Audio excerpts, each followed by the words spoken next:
Magandang buhay mga kabutingting. Meron tayong gagawin dito na iPhone 12. Ito yung part 2 ng ating binabaklas. Halos kalahati na yung nababaklas natin. Naiwan na lang yung gitna. Ayan o. Kasi dun sa gitna niya ay mayroong copper wire na bilog na ginagamit yun para pag nag-charge ng wireless. Ayan o. Naalalayan kong mabuti. Kaya pag natanggal natin itong inaalalayan ko na to, iinitan muna natin siya para simulan na natin dun sa may gitna ang pagtatanggal.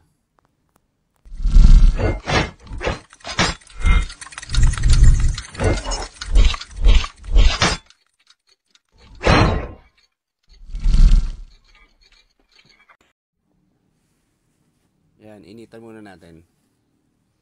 Ang init nito ay 300. Yan. Konti na lang naman yung babaklasin natin. Ayan, kung nakikita nyo yung kulay dilaw doon sa gitna nung malapit sa Apple na logo.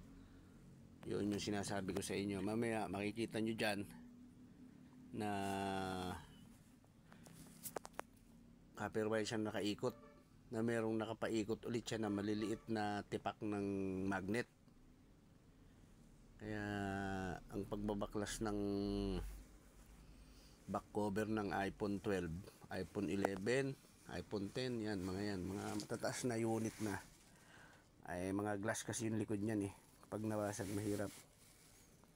Ayan o. Kaya kailangan talagang unti-unti. Hanapan natin ng, ayan, lumalabas na yung sinasabi ko kanina na copper wire. Ayan o. Ingat lang talaga kayo kasi matalim yung glass niya eh. Tumalsik sa mata o masugat. Ayan o. Ayan, konti na lang yung babaklasin natin. Pero ingat pa rin. Hinay-hinay talaga yung pagbabaklas niyan eh. Talagang kailangan eh dahan-dahan.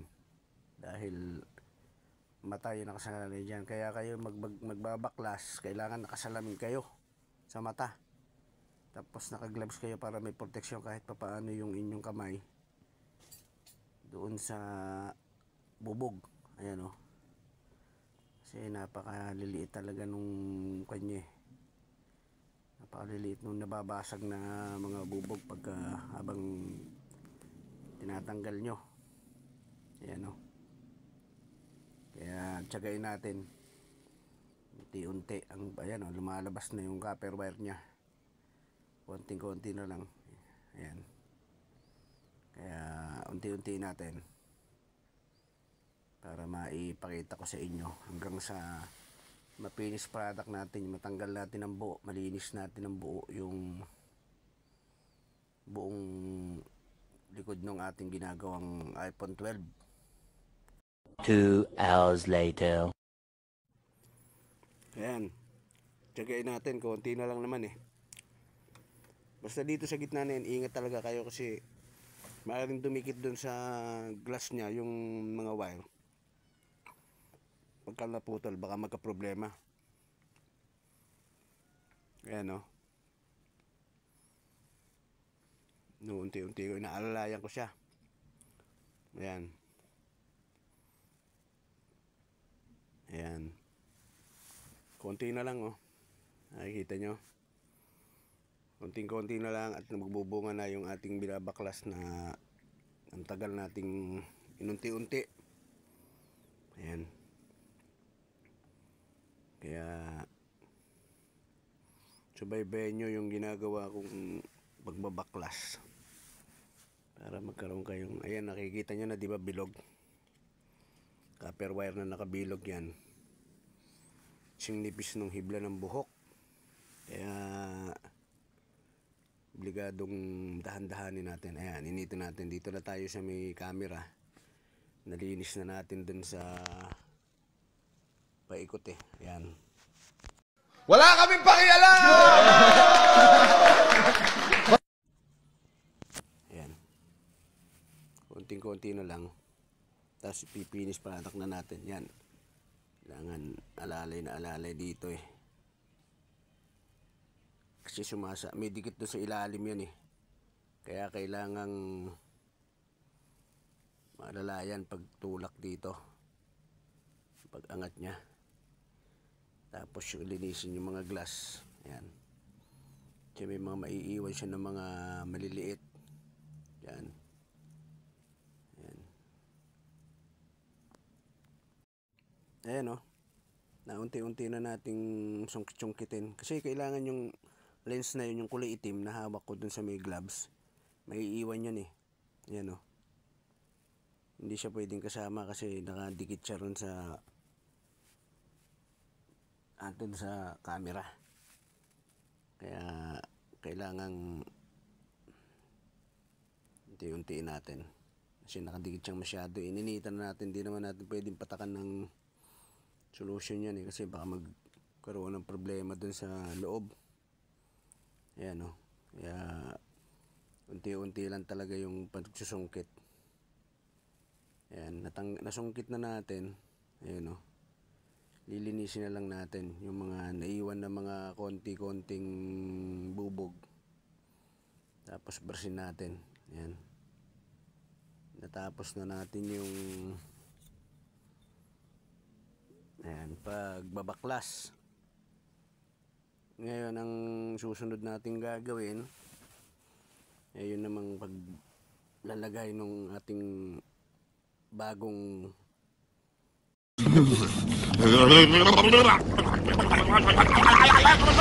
What did you say, nigga? Ayan mga kabutingting, nalinis natin mabuti. Ito ngayon ang isusunod natin. Itong bagong back cover. Ngayon, didikitan natin yan. Paikot. Gamit ang adhesive. Yan, pang cellphone talaga yan. Ikutan nyo yan para hindi umangat yung ating LCD. Ayan. Ay, hindi umangat yung ating back cover. Ayan. Tapos titipan natin mamaya. Yan. Yung pinalit natin, glass din yan. Ganyan yung mga back cover ng mga iPhone na medyo matataas ng unit. Glass siya. Kaya nababasag. Ayan o.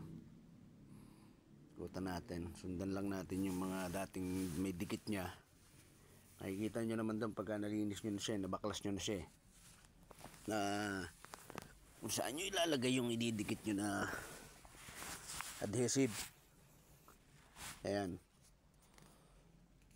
Lapit na nating matapos. Ayan. Paikot. Niikutan na natin. Lalagyan din natin yung mga bawat detalye para lapat na lapat yung ating, nakikita nyo yung dilaw na yun doon sa may copper wire. Dinigitan ko lang siya ng thermal tape. Ayan, ilapat natin. Tapos lalagyan natin siya ng, ayan, ilalapat nyo lang siya mabuti. Huwag nyo lang masyadong ididiin kasi may sakto naman yan eh. Swak na swak naman yan doon sa ating frame. Tapos lalagyan natin siya ngayon ng tape at kalahating oras natin siyang patutuyuin. Yan. At maganda na ulit yung ating pinalitan ng back glass. Ayan, iPhone 12. Ayan, dikitan natin. Kalahating oras ang palilipasin natin bago natin tanggalin yung tape para lumapat siyang mabuti. Ayan. Paruin nyo lang mabuti. Konti na lang. Maikutan na natin. Ayan o. Ayan. Check lang natin mabuti. Yun. Ayan o. Nakasindi na siya. Okay na yung ginawa natin.